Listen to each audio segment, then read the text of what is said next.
Estamos.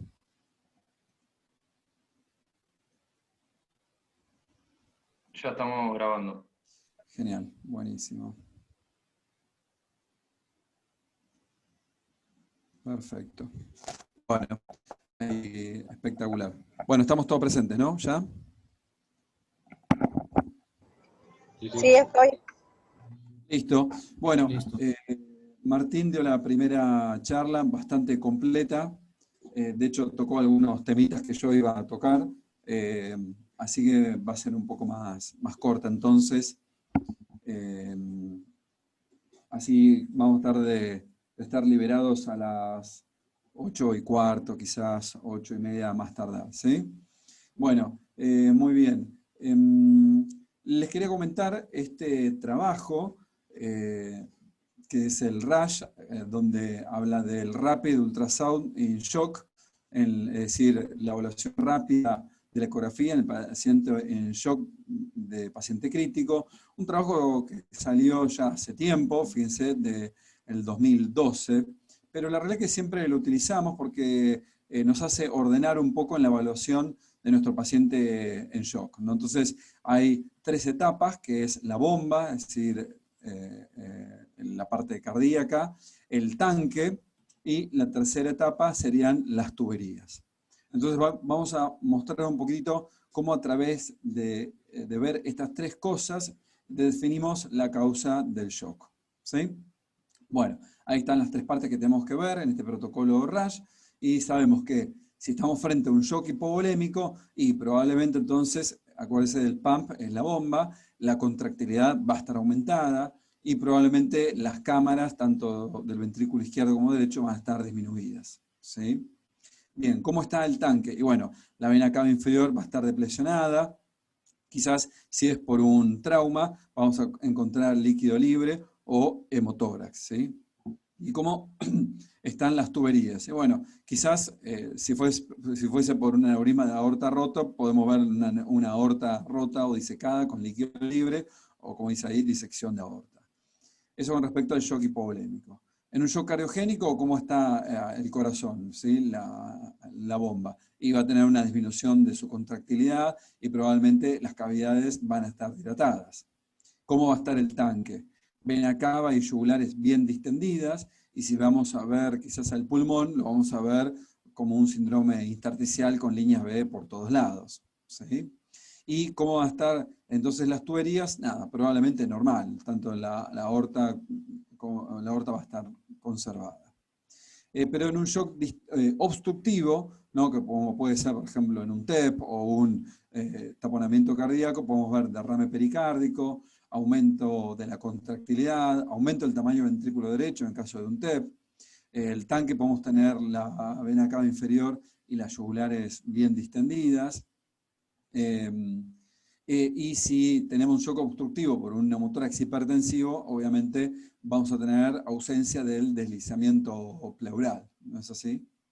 Y si es por un TEP, el shock obstructivo, en las tuberías vamos a encontrar una trombosis venosa profunda. En el caso si el paciente viene con un shock distributivo, una sepsis, y bueno, vamos a ver que hay aumento de la contractilidad, probablemente haya disminución de la contractilidad en una sepsis ya más avanzada, tardía. La vena cava inferior va a estar totalmente depresionada, y bueno, las tuberías van a estar normales, ¿sí? Vamos a ver un poquito de todo esto lentamente a lo largo de esta charla, ¿sí? Entonces, esto es el concepto de la imagen que tienen que tener del protocolo RASH de nuestro paciente crítico, ¿sí? El corazón como en primera instancia, ahí metido en nuestra cabeza, justo abajo la vena cava, nos vamos a los 2 hipocondrios y ver si tiene o no tiene líquido libre, continuamos viendo cómo está la aorta, nos vamos a pelvis para ver cómo está, si hay líquido libre, y nos vamos a las venas femorales para ver si tiene trombosis venosa profunda. Así que todas estas imágenes tenemos que hacerlas en el protocolo RASH. Y la realidad es que lleva tiempo y cierta experiencia, ¿sí? Entonces, por lo tanto, es un estudio que nos va a demorar, y sí, seguramente una media hora, ¿no?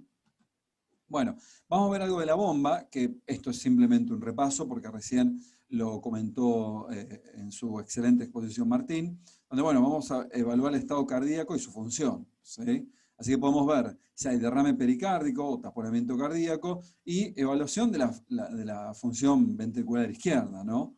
Ver el tamaño de las cavidades, la fracción de acortamiento, ¿sí? O el E-point, como mencionó Martín, ¿sí? Y también ver las dimensiones. Acuérdense que siempre la cavidad derecha va a estar más chica que la cavidad izquierda. Así que estas son las diferentes ventanas. Como yo siempre les digo, acá la B, la subsifoidea, es la principal que ustedes tienen que saber manejar, siempre, ¿sí? Les diría que es la ventana quizás más fácil. No quizás en los pacientes obesos, ahí se nos complica un poco, ahí sí quizás no tenemos que ir a un paraesternal o una apical, pero la subsifoidea es la ventana que tenemos que tener, ¿sí? No voy a mencionar nada de esto, porque ya lo mencionó Martín. Y bueno, la dinámica del ventrículo podemos sacar como fracción de acortamiento, ¿sí? A partir del modo M, que eso lo podemos hacer con cualquier equipo. Cualquier equipo que tenga modo B siempre tiene un modo M. Por lo tanto, ahí vemos el porcentaje de cuánto se contrae en su telediástole con respecto a su telesistólico, ¿no? Bien, acuérdense del caliper en la fracción de acortamiento, pasarlo justo por el borde de la válvula mitral, y fracción de eyección nosotros no hacemos, ¿sí? Entonces, bueno, esta es la imagen, acuérdense, acá está el ventrículo izquierdo, el caliper bien pegadito a lo que es la válvula mitral, y tenemos esto, entonces, ¿no? El diámetro máximo menos el diámetro mínimo dividido el diámetro máximo. Y ahí nos da entonces, lo multiplicamos por 100, y nos da la fracción de acortamiento.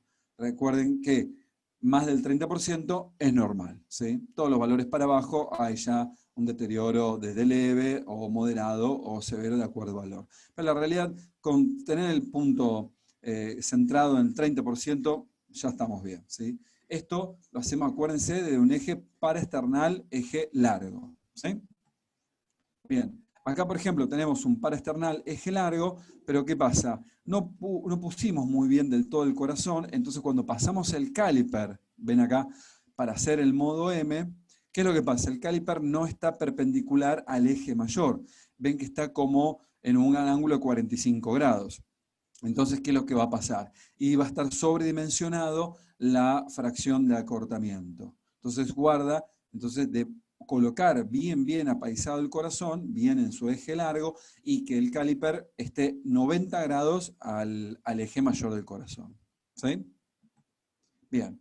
Entonces, ¿qué pasa con la hiperdinamia y la sepsis? Bueno, se sabe que la hiperdinamia tiene una sensibilidad no muy importante, pero una especificidad muy grande de un 94% para la sepsis, ¿sí? Entonces, bueno, ¿cómo evaluamos de la dinámica del ventrículo? Y sí, ya sabemos que cuando las dos caras ventriculares, que es el signo del beso, se tocan, bueno, ya estamos en una FEI de más de un 60%, 60-70%. Y si apenas las dos caras ventriculares se mueven hacia el centro, y ahí estamos en un menor a un 30%. Por lo tanto, el problema básicamente, es decir, los extremos es fácil visualizable para cualquiera, sobre todo que no tenga experiencia, pero en el medio ya es un poco más difícil.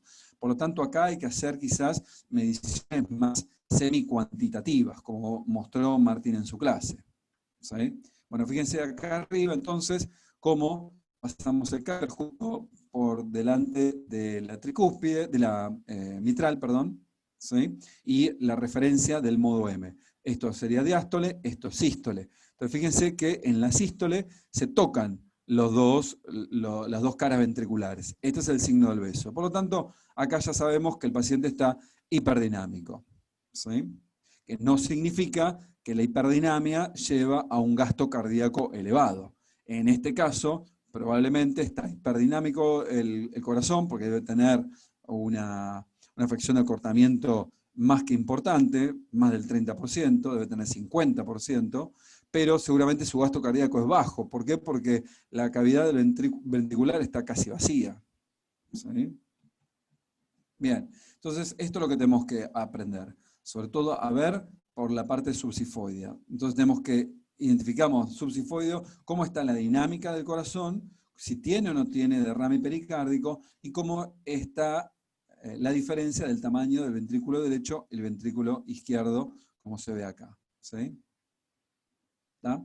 Utilizamos muy bien la ventana subsifoide, donde acá está el lóbulo hepático izquierdo. Así que esto es lo que tenemos que ver. ¿Sí? Si no logramos ver una correcta imagen y el paciente colabora, hay dos técnicas que se las voy a decir. Una es decirle al paciente que respire hondo, entonces de esa forma el mediastino baja y se acerca al traductor. Y la otra, si esta no resulta, es decirle al paciente que flexione las piernas un poco, ¿no? Que las tenga semiflexionadas. Entonces de esa forma los rectos anteriores se aflojan un poco y nosotros podemos meter el traductor bien paralelo a la panza seria del paciente y de esa forma podemos ver esta imagen. ¿Sí? Acá decimos que hay una buena contractilidad, tamaño de la cavidad derecha es menor que la izquierda y no hay derrame pericárdico. Hay sí líquido pericárdico, acá, no sé si lo ven, hay muy poquito de líquido, pero es el líquido fisiológico normal. ¿Sí? Bien. Bueno, fíjense acá fácilmente cómo determinamos, esto no es un subsifoideo, es una apical de 4 cámaras, y cómo vemos como el ventrículo derecho está muchísimo más grande que el ventrículo izquierdo. Entonces, inmediatamente lo que tenemos que pensar son dos cosas. O que el paciente tiene un TEP, como se ve acá en la tomografía, ¿sí?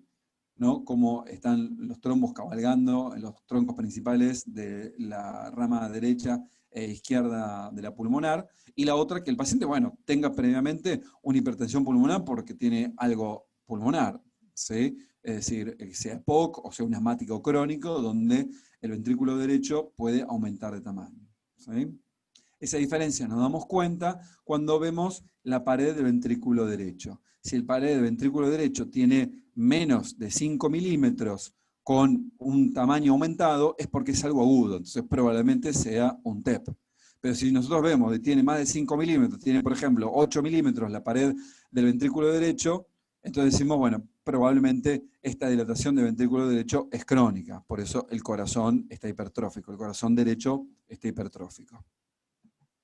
Bien, entonces acá nos fijamos, ¿sí? Estamos en una apical, 4 cámaras, y sí, se ve muy bien como no solamente está taquicárdico, sino también está hiperdinámico, y encima las cavidades derechas están más grandes que la izquierda. De hecho, acá se ve muy bien lo que Martín mencionaba, ¿no? Lo que es la banda moderadora. Esa banda moderadora, que es un resabio embriológico, generalmente está tapada porque el ventrículo derecho tiene muy pocas presiones, por lo tanto la punta está bastante escondida, pero cuando está dilatada se ve muy bien la banda moderadora. Ojo, no confundir esto con un trombo, ¿sí? Porque si encima está dilatado el ventrículo derecho y estamos pensando en un TEP, así que no confundir. Perdón, se me fue una imagen. Acá vemos la otra parte, ¿no? Cómo se ve muy bien la banda moderadora aquí, ¿sí? Bien. Bueno, otra cosa que tenemos que saber es identificar cómo es la contractilidad. Fíjense, si ustedes pasan acá un caliper, una línea media por el ventrículo izquierdo, fíjense cómo todo el corazón izquierdo se contrae hacia el medio, tanto el septum como la cara lateral. ¿Sí? Acá estamos en un 4 cámaras. Si nosotros vemos acá, en un paciente que está en shock cariogénico, fíjense, si pasamos una línea media por el ventrículo izquierdo, fíjense que no se está contrayendo de forma perfecta. Es más, fíjense que el septum está de forma diskinética. Cuando está en sístole, el septum se mueve para el otro lado. ¿Sí? Así que acá estamos frente a un paciente con shock cariogénico. ¿Sí? Y si vemos de ese paciente cómo se encuentra el pulmón, quizás tenemos múltiples líneas B, y encima vemos la vena cava que prácticamente está un tubo, no se colapsa. Entonces estamos hablando que tiene cavidades ventriculares muy elevadas. Bien, bueno, y fíjense la otra parte, ¿no? Cuando tenemos derrame pericárdico, bueno, hay signos, ¿no? Que es el colapso de la aurícula derecha, el colapso del ventrículo derecho en diástole, producto de un taponamiento ecográfico. Porque en verdad el taponamiento hablamos, la tríada del taponamiento es un taponamiento con signos clínicos, ¿no? Pero en verdad hay signos de taponamiento ecográfico, que es cuando hay colapso, ¿sí?, de la aurícula derecha, fíjense, ¿no? Cómo se colapsa la aurícula derecha por esto. Entonces capaz el paciente tiene siente sistólica, está taquicárdico, bueno, decimos, no está taponado, sí, pará, mirá, tiene colapso de la aurícula derecha, tiene un taponamiento ecográfico. Entonces, este paciente tiene que ser punzado inmediatamente. No tenemos que esperar a que tenga 60 sistólica. Bien, nos vamos del corazón, eso lo quería pasar un poco rápido, y nos vamos al tanque, ¿sí? El tanque es el estado del llenado vascular, es decir, la volemia que tiene el paciente, ¿sí? Para eso utilizamos entonces varias ventanas y también distintos protocolos en su evaluación, ¿sí? Entonces, podemos ver, obviamente, la evaluación del llenado del tanque es a través del índice de colapso y ver las yugulares. También podemos ver si hubo pérdidas del tanque, es decir, por traumatismos, hemoperitoneo, hemotórax o no traumáticos, ¿sí? Derrame pleural, ascitis, también pueden tener un tanque vacío. O directamente el tanque puede estar comprometido, es decir, no llega la sangre al ventrículo derecho porque el paciente tiene un neumotórax a tensión, ¿sí? Entonces, para repasar, aquí tenemos las ventanas que ver por todos lados, ¿sí? Y bueno, como hablábamos hace un rato, hay parámetros hemodinámicos que son los estáticos, que es, por ejemplo, la valoración del Swan-Ganz, que es o a través de la PVC de una vía central, que cada vez está más en desuso, y sino los parámetros dinámicos, es decir, nos dan una información continua de cuáles son los valores, por ejemplo, de la vena cava inferior o del gasto cardíaco. Bien. Tenemos que entender que cuando el pulmón inspira, cuando nosotros inspiramos, ¿qué es lo que se genera? Una presión negativa, entonces entra el aire y entra fácilmente el flujo por la vena cava, tanto superior como inferior. Y cuando expiramos, el aire sale y se bloquea la entrada de la sangre a nuestro cuerpo. De ahí viene entonces en este cuadro, para que vean, esta es la vena cava inferior, como cuando inspiramos el flujo disminuye, porque entra fácilmente la sangre a la aurícula derecha, pero cuando expiramos, ahí tenemos un bloqueo de la entrada, ¿sí?, de la sangre a la aurícula derecha, por lo tanto la vena cava se dilata. Entonces de ahí sale, entonces, un poco como mencionamos hace un rato, que cómo cambia en la ventilación espontánea la vena cava con respecto a la inspiración y en expiración. En ventilación mecánica, en inspiración aumenta y en expiración disminuye.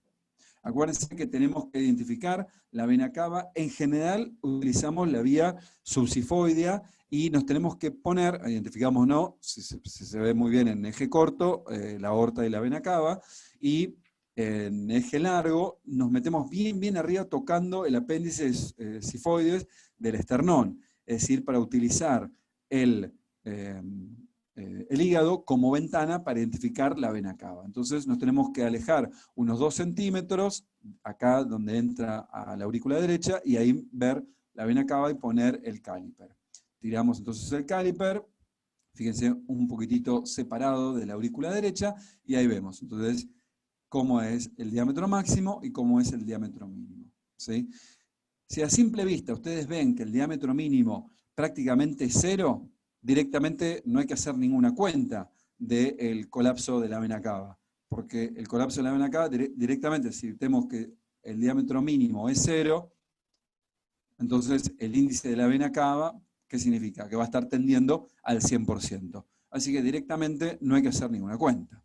Pero bueno, acuérdense, entonces el índice de colapso que va en respiración espontánea, diámetro máximo menos el mínimo, dividido el diámetro máximo. ¿Correcto? Esto ya está visto de hace mucho tiempo en una de las primeras publicaciones que fue de Kircher con 1990. O sea, fíjense que esto está hace bastante metido, ¿sí? Tengan en cuenta que el índice de colapso no sirve como para evolución de nuestro paciente. Sirve para ver cómo está ¿dónde está nuestro paciente? Una vez que nosotros, por ejemplo, identificamos que tiene un índice de colapso de más del 50%, y nosotros le empezamos a pasar líquido, no tiene mucho sentido estar reevaluando diferentes índices de colapso a lo largo del paciente, porque eso no es fidedigno de acuerdo a la reanimación hídrica, ¿sí? Porque es tan variable que va a depender tanto del líquido que le pasamos y cómo es el ventrículo de nuestro paciente, que prácticamente no se utiliza como guía de reanimación, ¿sí? Bien, bueno, entonces fíjense, ¿no? En un paciente que está con una sepsis y el paciente está hipovolémico, ¿sí? Totalmente colapsada, ¿no? Se le pasó 3 litros y bueno, y ahí se distendió, ¿no? Pero no significa, es decir, se distendió la vena cava, pero no nos dice exactamente si este corazón puede seguir soportando o no líquido. Sabemos que el ventrículo derecho, la aurícula derecha se llenó, perfecto, pero no sabemos si realmente le falta mucho más para llegar a la curva superior, la curva alta de Frank Starling. Ahí sí o sí necesitamos un equipo que tenga Doppler. ¿Tá? Bueno, podemos acercar un poquito más, de acuerdo al índice de colapso, ¿no? Y el diámetro máximo. Eso un poco lo vimos ya también en la clase anterior. Si sabemos que tiene el diámetro máximo 2.5 con un índice de colapso entre 25 y 50, bueno, nuestra presión de la aurícula derecha está 16 a 20. Pero si prácticamente es un tubo que no colapsa y tiene más de 2.5, la presión de la aurícula derecha es más de 20 milímetros de mercurio. Es una aproximación de presiones según los movimientos de la vena cava. Bueno, fíjense acá, ¿no? Miren ahí, está bastante bien, colocado el caliper a más de 2 centímetros, de hecho a 4. Me gusta cómo pasa por toda la ventana hepática, ¿sí? Y muestra entonces abajo cómo está la vena cava. Y fíjense que, bueno, no importa cuánto tenga acá, ¿no? Capaz que tiene 1.5 centímetros. Lo importante es que llega un momento que está en el colapso, es decir, en la inspiración colapsa completamente, ¿sí? Por lo tanto, en la cuenta, si hacemos 1.5 menos 0 dividido 1.5, nada, prácticamente estamos en un índice de colapso de un 100%. ¿Sí? Eso es fácil de sacar. ¿Tá? Bien.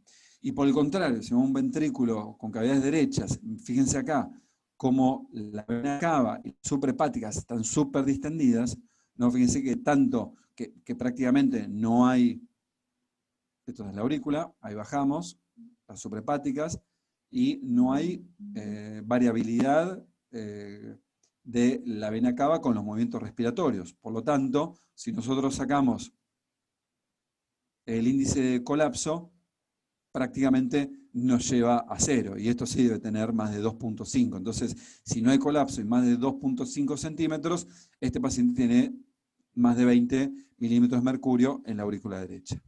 ¿Se entiende? Bueno, fíjense acá, ¿no? Bueno, esto es una vista de 4 cámaras, bueno, o 2 cámaras de tipo apical, ¿no? Donde se ve varias cosas. Podemos identificar que está bastante hipercontráctil, cavidad izquierda está más grande que la derecha, y lo que vemos que hay derrame pericárdico, ¿sí? En general, esta no es la mejor vista para medir el derrame pericárdico. Después, uno podemos decir, después de haber visto mucho derrame pericárdico, sí, bueno, este paciente está entre moderado a severo, probablemente. Pero lo mejor es medir desde la vía subsifoidea, y ahí entonces, en diástole, medir cuánto es el diámetro de pericardio visceral al parietal.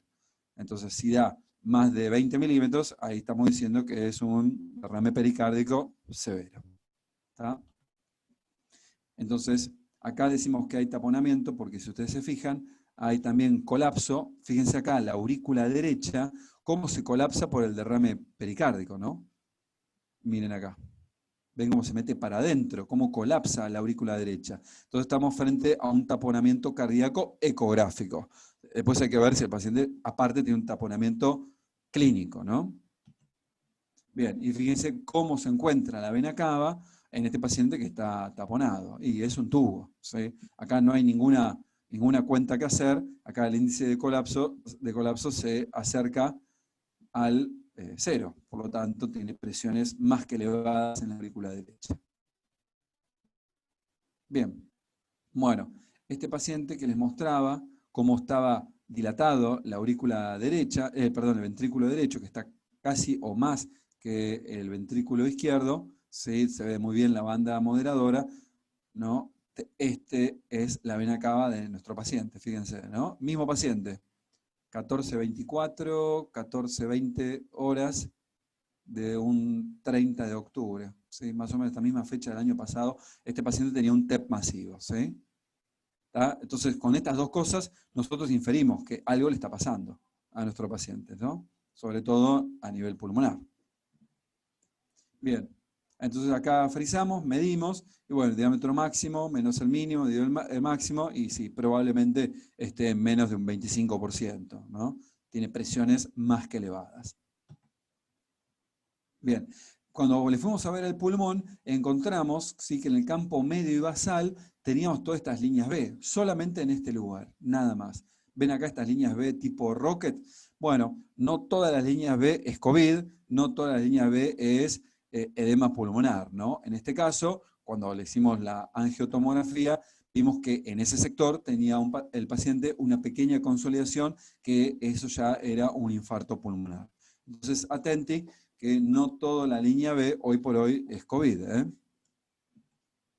Bueno, ¿y qué pasa en el paciente que está en ventilación mecánica? ¿Sí? Hay muchos trabajos, sobre todo este, que es un trabajo francés, ¿sí? De Saint-Germain, del año 2004, ¿no? Donde hablaba un poco de los cambios de la vena cava inferior en pacientes que estaban con ventilación mecánica, ¿sí? Entonces, ¿qué es lo que Barbier dijo? Bueno, hagamos una cuenta, pero abajo en el denominador no pongamos el diámetro máximo, es decir, diámetro máximo arriba menos el mínimo, dividido el mínimo, ¿sí? Entonces multiplicábamos por 100. Pero acá, como hay tantas presiones a nivel pulmonar en pacientes ventilados, no podemos inferir cuál es la presión de la aurícula derecha, pero sí podemos inferir si a ese paciente se le podemos quizás, se me pasó el coágulo, le podemos quizás pasar líquido. Entonces, hacemos la cuenta y si nos da más del 18%, nos predice que este paciente puede ser respondedor a líquidos. Fíjense con qué buena sensibilidad y con qué buena especificidad, ¿sí? Si quieren el artículo, búsquenlo porque está muy bien realizado, ¿sí? Estadísticamente es casi perfecto. No son muchos pacientes, pero donde dio un muy buen resultado. Entonces, acuérdense, acá no se llama índice de colapso, se llama índice de distensibilidad en los pacientes en ventilación mecánica.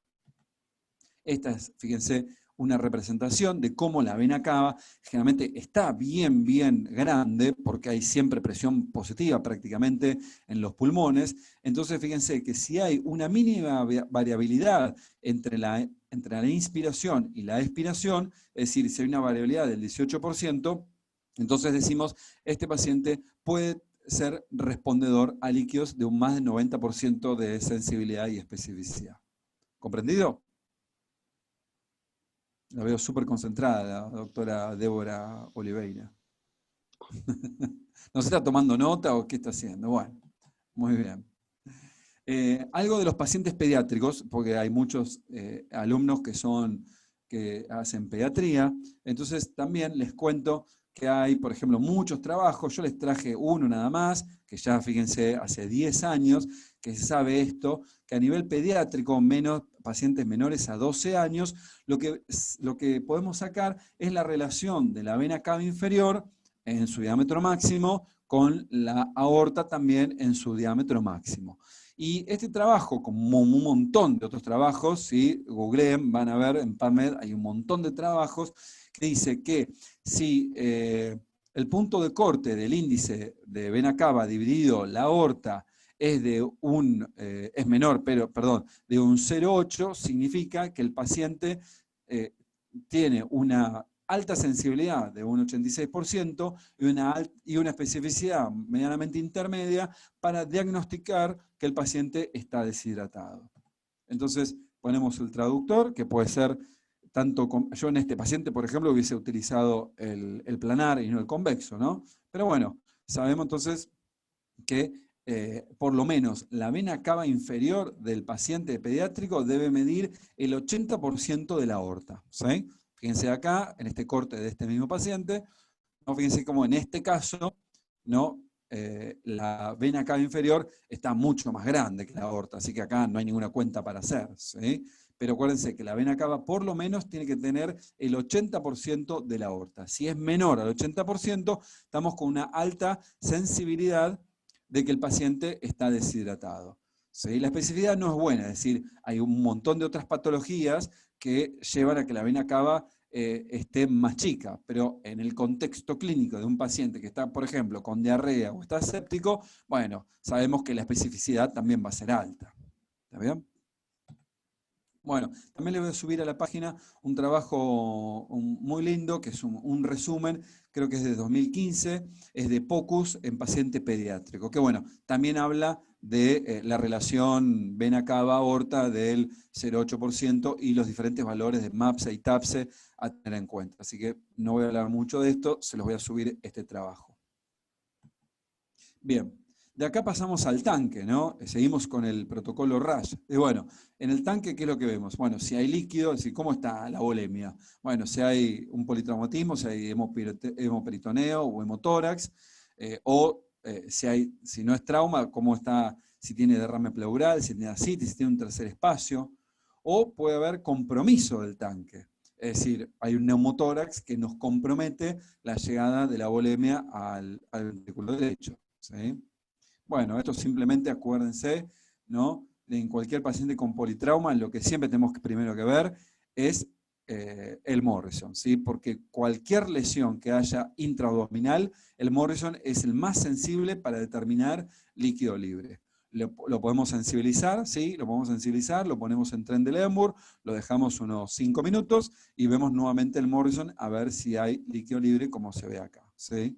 Bueno, acá en pelvis puse esta imagen de pelvis porque acuérdense que el lugar de declive en pacientes pediátricos menos de 8 años no es el Morrison, sino es la pelvis. Entonces, acuérdense, acá hay que, en los pacientes, en los niños, hay que buscar líquido libre principalmente ahí en la pelvis.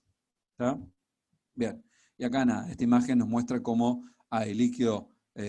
A veces no encontramos el líquido de Morrison, pero vemos por arriba del hígado y bueno, también vemos a nivel de la pleura esta derecha, como se ve hemotórax. ¿Sí? Bien, esta paciente era una paciente joven que vino por mucho dolor abdominal, vino con 80 sistólica, primer lugar donde le vemos es el Morrison. Y ahí se ve, no sé si alcanzan a ver, bueno, yo lo veo desde mi compu, una pequeña bandita anecogénica, ¿no? Y bueno, y nos fuimos después a pelvis, y ¿qué es lo que encontramos? Que había líquido periovárico, es decir, acá había un quiste hemorrágico. Esta chica había consultado hacía 3 días, hacía 5 días había consultado y le habían encontrado un quiste hemorrágico, y bueno, ¿qué pasó? El quiste hemorrágico sangró, entonces acá hay un poco de líquido periovárico, y se vio que había líquido acá también en el Morrison. Bueno, la chica fue operada, simplemente se controló la hemostasia, no se le sacó ni el ovario, sí se le hizo una quistectomía del ovario y anduvo muy bien. ¿Sí? Bueno, ¿y qué podemos ver en este paciente? En esta paciente, shock hipovolémico, y bueno, a nivel subsifoideo, acuérdense, donde vemos el signo del beso, como los pilares del ventrículo izquierdo se están tocando uno con otro. ¿Sí? ¿Tá? No solamente está taquicárdico e hiperdinámico, sino las cavidades están colapsadas. Fíjense, la cavidad del ventrículo derecho están prácticamente sin volumen. ¿Sí? Bien. Y otro de los problemas, como les decía, del problema del tanque, cuando no le llega sangre al paciente, si es un politraumatizado o un paciente que está ventilado, bueno, fíjense, si aparece el signo del código de barras. En este caso, el paciente tenía un en neumotórax hipertensivo por ventilación mecánica. Del lado derecho se veía muy bien el sliding, y del lado derecho teníamos ausencia absoluta del sliding, ¿sí? Así que bueno, este paciente chocado, inmediatamente se le puso el catéter ahí en quinto espacio, bueno, en segundo, quinto espacio, donde quieran ponerle, la cuestión que salió inmediatamente aire y salió del shock, ¿no? Bien, la última etapa, que es también un poco de repaso de las tuberías. Las tuberías es cómo llega la sangre al corazón y cómo se va, ¿no? Entonces hay que evaluar las grandes arterias y las grandes venas, como les mostré en la clase anterior, ¿no? Entonces tenemos que buscar cómo está la aorta, si está aneurismática, o si está directamente disecada o con flaps internos, ¿sí? Y después ver si están obstruidas las tuberías, es decir, básicamente cómo están las venas femorales o venas popliteas, ¿no? En este caso, acuérdense, ¿no?, cómo medir de forma anteroposterior un aneurisma, 84 milímetros, ¿no? Mide este aneurisma, pero siempre hacer un corte longitudinal para ver en qué lugar está más ancho la aorta. Y ahí entonces giramos 90 grados y vemos cómo se encuentra, cuán dilatada se encuentra mi aorta, ¿sí?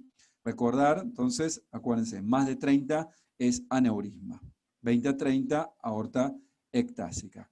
Y bueno, cuando hay más de 6 centímetros de aorta, tiene una altísima chance de ruptura en los próximos 12 meses. Bueno, entonces, como la medimos en longitudinal, vemos dónde está más ancha, nos damos vuelta a 90 grados, y de esa forma podemos medir entonces de B, acá el caliper de acá a acá, y bueno, esta es la luz real, ¿no? Todos estos trombos, como les decía, que crónicamente se va poniendo en sus paredes. Lo mismo, una aorta aneurismática infrarrenal de 41 milímetros, ¿sí? Veamos este video, donde acá tenemos una linda aorta aneurismática con el trombo, y siempre cuando veamos una aorta infrarrenal, que es el 90%, dirigirse hacia las ilíacas. Bueno, acá estamos en un longitudinal, ¿sí? Se ve muy bien el trombo, ¿sí? El trombo pegado, y siempre dirigirse a las ilíacas para ver si no hay continuación, porque hay un 20% de los aneurismas infrarrenales que llevan a aneurismas ilíacos. Bueno, y veamos las venas. Como les decía, en la clase, ya no en la anterior me parece, pero en otras clases, ¿sí?, que no solamente para detectar si hay una TBP tenemos que tener Doppler color, ¿no? Con esta simple maniobra de compresión estamos descartando que hay trombo en la vena femoral. Bueno, si tenemos Doppler, perfecto, ¿no? Fíjense cómo el Doppler se ve muy bien con la aumentación. Pero simplemente con un modo B, con el traductor planar, podemos ver a veces los ecos internos, ¿sí? Y fíjense, acá hay sin compresión, y acá, ojo, con una compresión tranquila, ¿no? Yo siempre cuando veo ecos internos no hago compresión directamente, ¿no? Pues siempre cuento que nos ha pasado siempre en las mejores familias, donde apretamos y el trombo ha volado, ¿no? Y la paciente hizo un TEP y un paro cardíaco. Bueno, si tenemos Doppler, bueno, vean cómo con Doppler, acá la vena femoral prácticamente no tiene color, ¿sí?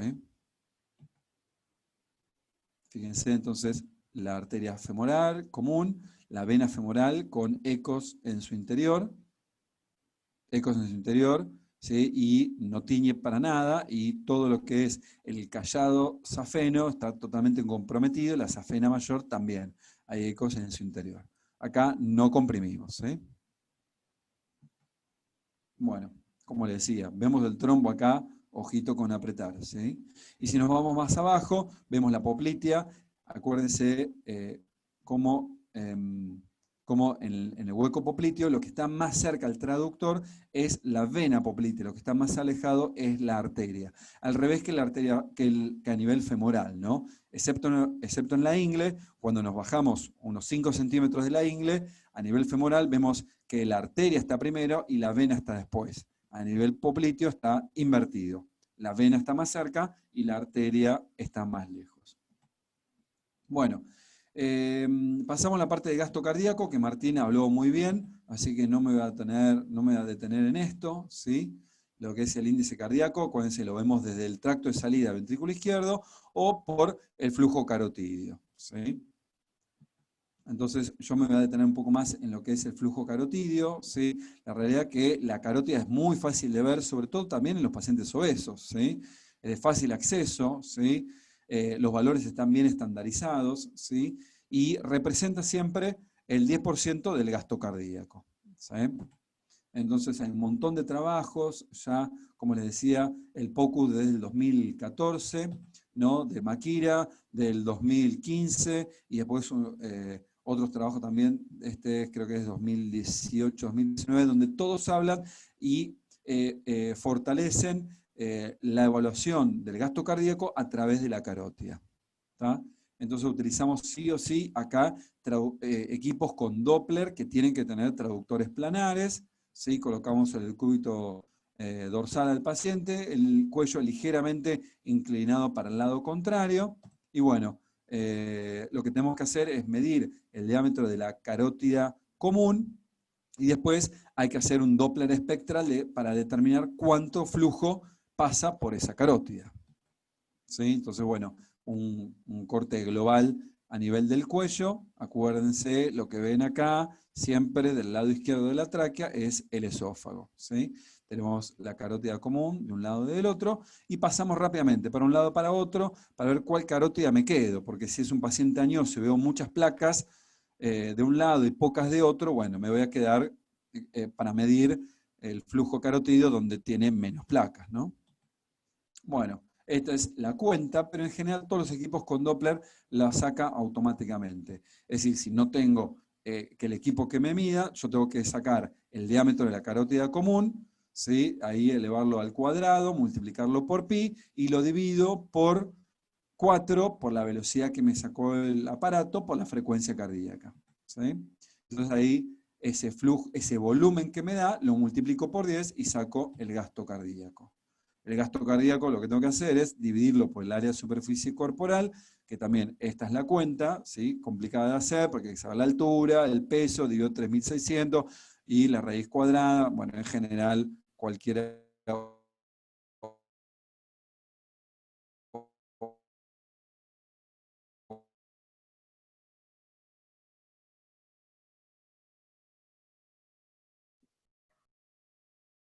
¿Nos está escuchando? No, no se lo escucha, doctor. angulado, al igual que el Kuiper tiene que tener una angulación porque la fórmula del Doppler tiene que ir de 30 a 60 grados. ¿Puede repetir, Doc, que no se escuchó la última parte, por favor? Bien, como le decía, que cuando hacemos el Doppler, que ahora lo muestro en las otras diapositivas, tiene que el STIR, el cajón, tiene que estar angulado y el ángulo del caliper tiene que estar entre 30 a 60 grados. Entonces acá tenemos la carótida, la yugular, nos ponemos en longitudinal y fíjense los calipers cómo va. De todo lo que es el endotelio, ¿sí? El espesor mintimal, desde ahí hasta acá, ¿sí? No desde la cara externa a la externa como cuando medimos la aorta, ¿sí? Entonces, si el aparato puede sacar el área, directamente ponemos caliper y nos la saca automáticamente. Y si no, hacemos pi por radio al cuadrado y nos saca el área. ¿Sí? Una vez que tenemos el área, que es el primer data entry para sacar el gasto cardíaco, tenemos que hacer el Doppler espectral, como muestra acá y como mostró un poco Martín. Tenemos que poner el cajón, primero tenemos que poner la arteria angulada, el cajón angulado y el ángulo del caliper también tiene que estar entre 30 a 60 grados. ¿Sí? Entonces acá se hace la integral de este espectro, ¿sí? Y de esa manera sacamos la velocidad del flujo carotídeo. Entonces, en la velocidad del flujo carotídeo podemos poner de un caliper del pico telesistólico al pico telediastólico, y si el paciente tiene cierta irregularidad, o sea, pacientes con arritmia es complicado, pero bueno, no tenemos otra forma de medir el gasto cardíaco, podemos sacar directamente varios espectros de varios latidos, ¿sí? Entonces acá sacamos de tres latidos y bueno, nos sacó el volume flow, es decir, la velocidad del flujo carotídeo, 810 mililitros por minuto. Eso significa que el corazón va a bombear por minuto 8.100 mililitros. ¿Se entiende? ¿Tá? Multiplicamos por 10 y sacamos. ¿Tá? Bueno, obviamente si lo hacemos de forma manual, tenemos que tener buen pulso. Esto es un desastre. Esa es mi mano sacando el flujo carotídeo, ¿no? De esta forma, no, esto es cualquier cosa, ¿no? Es el mismo paciente, fíjense que es el mismo paciente, pero manual, a mí me dio 927 mililitros. En verdad tenía 810. Entonces, si lo hacemos manual, hay que hacerlo bien. Bueno, y de esa forma, bueno, sabemos cómo es el gasto cardíaco, de acuerdo a cómo está el gasto cardíaco, y también cómo está mi wedge, que en verdad no la sé, pero sé cómo está la cava inferior o las líneas pulmonares, bueno, sé en dónde se encuentra el corazón de mi paciente, ¿sí? Entonces, si acá tiene un gasto cardíaco bajo, y el pulmón está limpio, y la vena cava inferior está totalmente colapsada, listo, sé que está el paciente hipovolémico, ¿sí? Y para el otro lado, si sigo que mi gasto cardíaco es bajo, pero tengo una vena cava inferior totalmente dilatada, llena de líneas de mi pulmón, y el paciente está en shock cariogénico. ¿Correcto? ¿Tá? De ahí sale esto, ¿no? La curva de Frank Starling, que en verdad nosotros no sabemos dónde está, pero sí la intuimos justamente sacando el gasto cardíaco, viendo la vena cava y viendo cómo está el corazón, viendo cómo está el pulmón, perdón, las líneas B. Y un poco como decía Martín, esta curva de Frank Starling, de acuerdo a cómo está el corazón, bueno, si tiene una FEI baja, y bueno, está acá abajo, y si es un corazón sano, la curva de Frank Starling está bien arriba, ¿no? Bueno, entonces, de acá salimos a un trabajo muy importante de David Evans, norteamericano, de la Universidad de Virginia, de Estados Unidos, que, bueno, dijo que podemos nosotros guiar la respuesta, podemos guiar la reanimación de nuestro paciente de los volúmenes justamente con el gasto cardíaco, ¿sí? Bueno, diferentes trabajos, metaanálisis, muestran esto, ¿no? Que podemos hacer lo que se llama la prueba a respuesta a volumen. Es decir, le podemos dar un pequeño volumen, microvolúmenes, desde 100 mililitros hasta, bueno, 300 o 500 mililitros, ¿sí? O hacer la maniobra pasiva de levantamiento de piernas. Entonces, de esa forma, nosotros medimos el gasto cardíaco, tanto por abajo, por el BTI, como por arriba, por la carótida, determinar el gasto cardíaco. Lo hacemos pre y posterior al volumen o directamente al levantamiento de las piernas, ¿sí? El levantamiento de piernas se dijo en la charla anterior. Entonces es de esta forma, medimos el gasto cardíaco, después le levantamos las piernas, lo ponemos de esta forma, como acá una alumna la agarramos otra vez el año pasado, y medimos, después de 3 minutos de levantamiento de piernas, medimos el gasto cardíaco. Entonces sabemos que si el gasto cardíaco aumentó más de un 10 o un 15%, lo digo así porque hay unos trabajos que hablan del 15, pero muchos otros hablan del 10. La realidad es que Dopico en su libro dice que más del 10% de aumento del gasto cardíaco, sabemos que este paciente es respondedor a líquido. Entonces, si no le dimos, le damos líquido, y si ya le dimos 3 litros, bueno, le podemos seguir dando líquido, porque sabemos que está abajo en la curva de Frank Starling, ¿sí? Y tiene una muy buena sensibilidad y especificidad. ¿Está? Bien. Otra de las formas para darnos cuenta si el paciente es respondedor es a través de la variabilidad de los picos sistólicos, que también habló un poco Martín, ¿sí? Donde, bueno, tenemos que poner velocidades muy bajas para tener todo un ciclo respiratorio, y de esa forma sacamos el pico máximo sistólico y el pico mínimo, ¿sí? Utilizamos esta cuenta, que ya es un poco más complicada, y esto está muy bien determinado en los pacientes que están ventilados, ¿sí? Entonces, cuando es más del 14% esta cuenta, que es el pico máximo menos el pico mínimo, dividido, pico máximo más el pico mínimo, dividido 2 por 100. Si nos dan más de 14, el paciente que está en ventilación mecánica significa que es respondedor a líquidos. Es decir, esto se saca a través de, no solamente de la carótida, lo puedo sacar a través de la arteria humeral o a través de la arteria femoral, de cualquier arteria que yo tenga accesible. De hecho, el vigileo, es decir, la medición del gasto cardíaco a través de la TAM, ahí El vigileo determina presiones, ¿sí? Pero justamente la variabilidad respiratoria de esas presiones. Acá yo estoy sacando flujos, es decir, velocidades por minuto, que es más o menos lo mismo. De hecho, es la misma cuenta. En vez de poner acá arriba presiones como saca el vigileo, yo pongo directamente las velocidades, los picos sistólicos máximos y mínimos según los movimientos respiratorios. Nosotros en el Austral estamos haciendo un trabajo en pacientes que no tienen ventilación mecánica, ¿sí? En este caso, bueno, fíjense, la variabilidad, si ustedes se fijan, los picos acá están bajos, el paciente inspiró, suben los picos, acá expiró, bueno, entonces parecería que fuese respondedor, ¿no? Pero hay que hacer la cuenta, obviamente. ¿Sí? Entonces hacemos la cuenta, 98, fíjense acá, 98 y 83. 98 menos 83 dividido 98 más 83 dividido 2 y multiplicamos por el 100.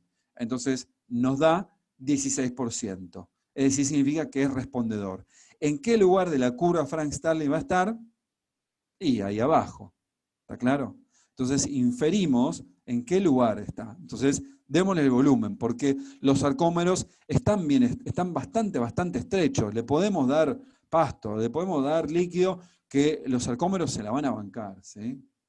Distinto es este paciente, ¿no? Donde tenemos, fíjense acá la variabilidad de los picos, ¿no? Y a simple vista no hay tanta variabilidad, ¿no? Pero bueno, vamos a hacerle. Tiene pico máximo de 122 y picos mínimos. Este sería el pico máximo y el picos mínimos estaría por acá. Este pico máximo debe ser representado acá. El pico mínimo acá, ¿no? 122, 117. Hacemos la cuenta, 122 menos 117, dividido 122 más 117, dividido 2, multiplicamos por 100 y nos da 4%. Por lo tanto, no va a ser respondedor al líquido. No le demos más líquido porque se nos va a encharcar. ¿En qué lugar entonces inferimos? En la curva de Frank-Starling, y acá los sarcómeros están acá, bueno, acá me confundí, yo creo que está acá abajo, me parece. Ya acá los sarcómeros están sobredistendidos, no pasemos más líquido porque no va a haber más fuerza de contractilidad. Nuestro gasto cardíaco no va a aumentar a pesar de que le pasamos líquido, ¿no? Es más, vamos a tener signos contraproducentes en nuestro paciente, lo vamos a encharcar. ¿Está? Bueno, les muestro para terminar, porque nos estamos yendo de hora. Vamos, 2 casos clínicos, ¿sí? Este se llama Roberto Expansor. Tiene 70 años, vino por un shock séptico urinario, está chocado, con 70 sistólica, taquicárdico. Se le dio 3.500 mililitros, ¿sí? No mejora, ¿sí? No levanta la TA, por lo tanto se le puso noradrenalina, se le puso una vía central, y bueno, y continúa oligúrico. Bueno, tengo que saber qué es lo que tengo que hacer con este paciente. Tengo que ver cómo está la vena cava, cómo está la contractilidad de mi corazón, ¿no? A través de la vista subsifoidea, de la fracción de acortamiento, del método que quieran, ¿sí? Y si tengo Doppler, y estaría bueno ver cuál es el gasto cardíaco. ¿Tá? Bueno, está con 15.000 blancos. Fíjense, está con 5 de urea y 130, perdón, 5 de creatinina, 130 de urea y 6 de ácido láctico arterial. Bueno, ¿qué hacemos con este paciente? Le damos más líquido, vemos la vena cava, está en bajo gasto, vemos el gasto cardíaco, cambiamos de vasopresor o lo aumentamos o lo suprimimos, damos diuréticos. Bueno, fíjense, empezamos a hacer la evaluación del RASH, que habíamos visto que tenemos que ver pulmón. Fíjense que ya hay líneas B de un lado, del otro. Acuérdense que tenía 3.500 mililitros el de volumen, ¿no? Vemos la vena cava, ¿no? Fíjense. Y tiene algo de variabilidad, ¿no? Ven que está taquicárdico, tiene algo de variabilidad, ¿no? Pero bueno, habría que frizar y hacer la cuenta. Y fíjense, sacamos el máximo, el mínimo, y nos dio 14%. Dijimos, bueno, lo dijo Martín, ¿no? Que un índice de colapso de menos de 25% es significativo, o sea, ya la aurícula derecha está complicada, ¿no? Hicimos el gasto cardíaco, y fíjense, nos dio 810 mililitros, ¿sí? ¿Tá? Es decir, el área de superficie corporal, de acuerdo a la altura y el peso, nos dio que el índice cardíaco, el gasto cardíaco es de 8, ¿no? Y el índice cardíaco es 4.2. La realidad es que tiene un buen gasto cardíaco, ¿no? Tiene 4.2 de gasto cardíaco, ¿sí? Entonces, bueno, ¿qué podríamos haber pasado? ¿Le tenemos que pasar más líquido al paciente? Abran sus micrófonos, ¿eh? ¿Había que cambiar de vasopresor o aumentar el vasopresor? ¿Le damos diuréticos? ¿O hacemos la prueba de levantamiento de piernas? ¿Qué les parece? Prueba de levantamiento de piernas. Más líquido no lo sabemos. Así, por simple vista, yo les diría no, porque tiene un índice de colapso de 14%, ¿no? Cambiar el vasopresor, no sé cambiar, capaz que tendría que ver cuál es la dosis del vasopresor que le estoy dando y seguramente va a haber que aumentarla. Por más que el índice cardíaco más de 4, ¿no? Pero ese 4 de índice cardíaco quizás no es suficiente para perfundir bien el riñón, que es lo que se me está clavando, ¿no? ¿Le tenemos que dar diuréticos?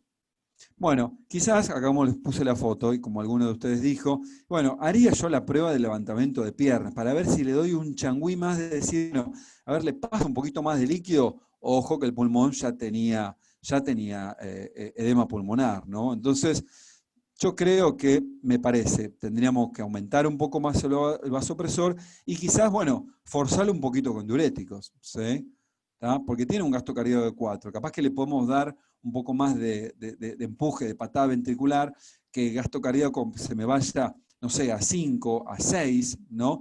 De esa forma ver si el paciente, si ese riñón perfunde. Bueno, no perfunde, bueno, ahí sí le meto una furosemida, le hago la prueba de furosemida con 100 miligramos de furo y bueno, y ahí vemos qué pasa. ¿Sí? ¿Se entendió este caso? Vamos al otro. ¿Sí? Que sea respondedor tampoco quiere decir que haya que darle. Bueno, depende cómo está mi pulmón. ¿Sí? Si yo veo que el pulmón tiene escasa línea B, bueno, yo le daría, porque sé que mi riñón está clavado. ¿Tá?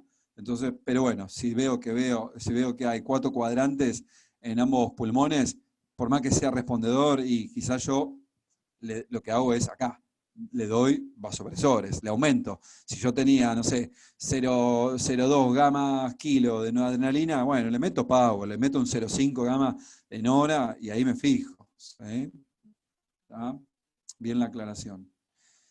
Vamos a otro caso clínico, el anterior era Roberto Espansor, este se llama Jesús Speranzi. Este tiene 70 años, tiene antecedentes de POC, tiene enfermedad coronaria, tiene un CDI por haber tenido TB sostenida, bueno, ingresa por signos de insuficiencia ventilatoria, está con la TA ahí muy justa, está con 100 de sistólica, con una frecuencia cardíaca de 70, probablemente por el marcapaso, el marcapaseo, ¿no? Pero sí está desaturando, está taquimneico, bueno, y está con una temperatura axilar de 37. La realidad es que puede tener cualquier cosa este paciente, ¿no? Puede tener desde un EPOC agudizado, una insuficiencia cardíaca, una neumonía, puede estar séptico. Entonces, sí o sí, lo tenemos que ver por dentro y no nos queda otra que en este curso de ecografía meter el ecógrafo, ¿no? Entonces, ¿qué es lo que vemos? Fíjense acá estas imágenes, ¿no? Miren cómo está este ventrículo, ¿no?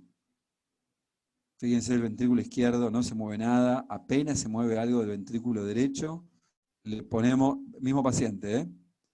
¿Sí? 13 de marzo. Fíjense cómo está Jesús Speranzi. Está pidiendo esperanza. Fíjense que esto es un tubo. Acá no hay ninguna cuenta que hacer, ¿no? Acá el índice de colapso está llegando ¿a cuánto? Al 0, ¿no? Obviamente. Tiene una presión de la aurícula derecha más que elevada, ¿no? Y fíjense acá, cambiamos de vista, vamos a una apical, fíjense cómo se encuentra el ventrículo derecho, los dos hay un agrandamiento biventricular, ¿sí? Si pasamos la línea media, no se ve, no hay prácticamente contractilidad, ¿no? Es más, creo que lo único que se contrae un poquito de punta, pero la parte medial y basal está totalmente quedada, ¿no?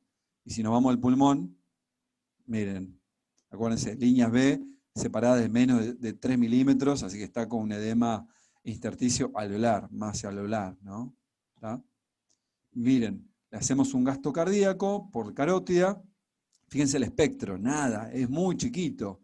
Entonces le hacemos el TBI por carótida y nos dio 400 mililitros por segundo, es decir, lo dividimos por el área de superficie corporal y me dio 2 mililitros. O sea, por más que tenga 100 de sistólica, el paciente está, entonces la causa de este paciente es, ¿cuál es?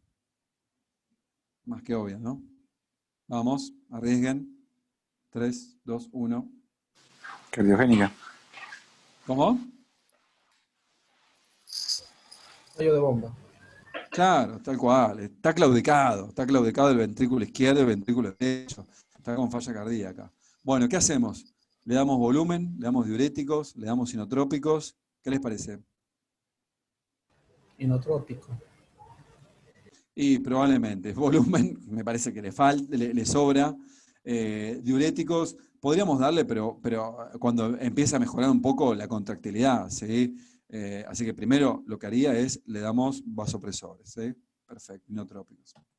Bueno, y hasta aquí llegamos. Y nos liberamos ya y arrancamos el fin de semana. Acuérdense que el RASH evalúa las 3 partes, la bomba, el tanque y las tuberías. Subsifoideo es la mejor vista para tener las tres características, ¿sí? Que es la contractilidad, ¿sí? Y también desde esa misma vista podemos ver vena cava, nos ponemos en longi y vemos vena cava. ¿Tá? Bien, el gasto cardíaco lo podemos medir entonces por tracto de salida, por el BI, que ya es un poco más complicado, pero si no, por la velocidad de flujo carotidio lo podemos sacar, ¿sí? La vena cava inferior sirve para ver la precarga, ¿sí? Ojo los falsos positivos, y no es fidedigno como guía de reanimación como lo mencionamos, ¿sí? Y bueno, la prueba de levantamiento de piernas o los microbolos de expansión son ideales para determinar si hay o no que dar un poco más de fluido a nuestros pacientes, es decir, la reanimación guiada por ecografía, ¿sí? Bueno, nada, y hasta aquí llegamos. No sé, para mí fue un poco rápido, pero la realidad es que no me quería extender.